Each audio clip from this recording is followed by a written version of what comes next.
नमस्कार। आज हम अर्बन प्लानिंग और कंस्ट्रक्शन के एक बहुत ही महत्वपूर्ण कॉन्सेप्ट पर बात करने वाले हैं। Pro rata factor. जी हाँ, FSI यानी फ्लोर स्पेस इंडेक्स, इसके साथ प्रो राटा फैक्टर को समझना बहुत जरूरी है, स्पेशली जब हम लार्ज लैंड डेवलपमेंट प्रोजेक्ट्स की बात करते हैं। हाँ, ये कैसे काम करता है, क्यों जरूरी है? बिल्कुल, इसकी बारीकियों को समझना इम्पोर्टेंट है। ओके, तो चलिए इसे आसान भाषा में समझते हैं। सबसे पहले FSI क्या है? फ्लोर स्पेस इंडेक्स, इसे जरा संक्षेप में बताएं। हाँ, जरूर। FSI बेसिकली एक रेशियो है, मतलब किसी प्लॉट के साइज के मुकाबले उस पर लीगली कितना टोटल बिल्ट अप एरिया बनाया जा सकता है, ये FSI बताता है। जैसे मान लीजिए FSI 1.1 है और प्लॉट का एरिया 1000 स्क्वायर मीटर्स है, तो उस प्लॉट पर आप मैक्सिमम 1100 स्क्वायर मीटर्स तक कंस्ट्रक्शन कर सकते हैं। ये बिल्कुल एक बेसिक रूल है, लेकिन दिक्कत तब आती है जब बड़े लैंड डेवलपमेंट प्रोजेक्ट्स होते हैं, जैसे कोई हाउसिंग लेआउट है या कमर्शियल कॉम्प्लेक्स बन रहा है। एग्जैक्टली, वहाँ पूरी जमीन पर कंस्ट्रक्शन नहीं होता। हाँ, वही, सारी जमीन तो इस्तेमाल नहीं होती ना। सही कहा।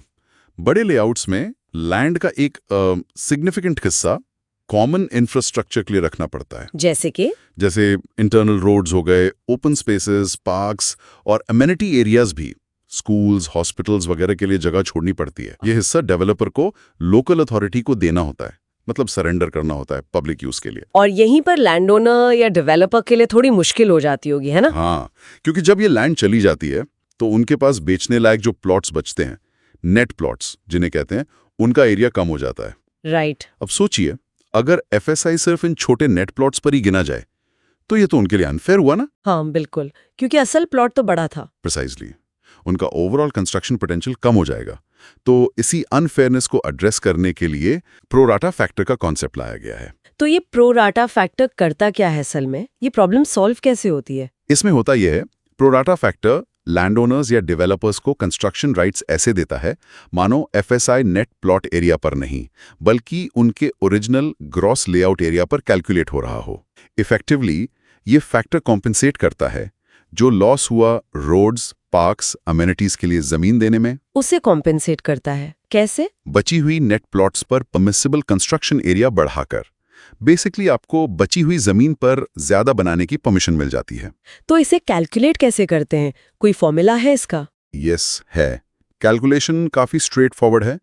प्रो राटा फैक्टर होता है gross layout area divided by net area, मतलब जो डिडक्शंस के बाद एरिया बचा। ठीक है, एग्जाम्पल से समझते हैं। हाँ, मान लीजिए एक लेआउट है, उसका ग्रॉस एरिया है 1 लाख स्क्वायर मीटर्स। ओके। और इसमें से समझिए 12,000 स्क्वायर मीटर्स रोड्स, रिजर्वेशंस और एमिनिटीज के लिए सरेंडर कर दिया गया। तो नेट एरिया बचा 100,000 माइनस 12,000, यानी 88,000 स्क्वायर मीटर्स। करेक्ट। तो प्रो राटा फैक्टर हुआ 1,00,000 डिवाइडेड बाय 88,000।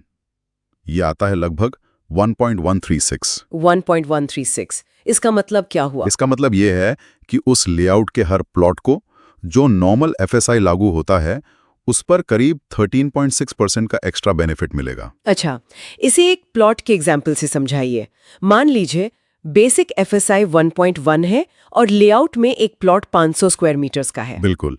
देखिए, नॉर्मली बिना प्रो राटा के 500 स्क्वायर मीटर के प्लॉट पर FSI 1.1 के हिसाब से कितना मिलता? 500 into 1.1 is equal to 550 square metres. हाँ, 550। लेकिन अब प्रो राटा फैक्टर लगने के बाद परमिसिबल बिल्टअप एरिया होगा 500 इंटू 1.1 जो बेसिक FSI है इंटू 1.136 प्रो राटा फैक्टर। तो ये हो गया करीब 624.8 square metres. Exactly, 624.8 square metres. देखा, बिल्टअप एरिया बढ़ गया। हाँ, काफी बढ़ गया। सो इसका ओवरऑल फायदा क्या है? बिगर पिक्चर क्या है? देखिए, सबसे बड़ा फायदा तो ये है कि ये डेवलपर्स को एनकरेज करता है कि वो प्लान्ड डेवलपमेंट करें, पब्लिक यूज के लिए जमीन ठीक से एलोकेट करें, क्योंकि उनका नुकसान नहीं होता। हाँ, क्योंकि उन्हें पता है कि उनका डेवलपमेंट पोटेंशियल कम नहीं हो रहा। और दूसरा, ये फेयरनेस लाता है। लेआउट के सभी प्लॉट होल्डर्स के बीच FSI बेनिफिट प्रोपोर्शनली बन जाता है। ये कॉन्सेप्ट किन सिचुएशंस में ज्यादा रेलेवेंट है? ये अप्रूव्ड लेआउट्स में, ग्रुप हाउसिंग स्कीम्स में और टाउन प्लानिंग स्कीम्स में बहुत क्रूशियल है।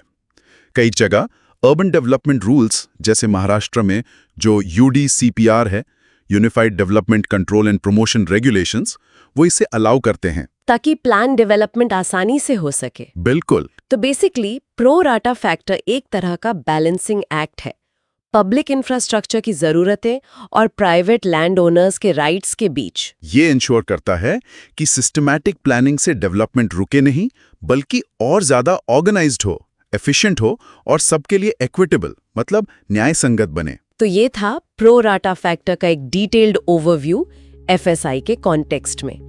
उम्मीद है ये जानकारी उपयोगी रही होगी। बिल्कुल।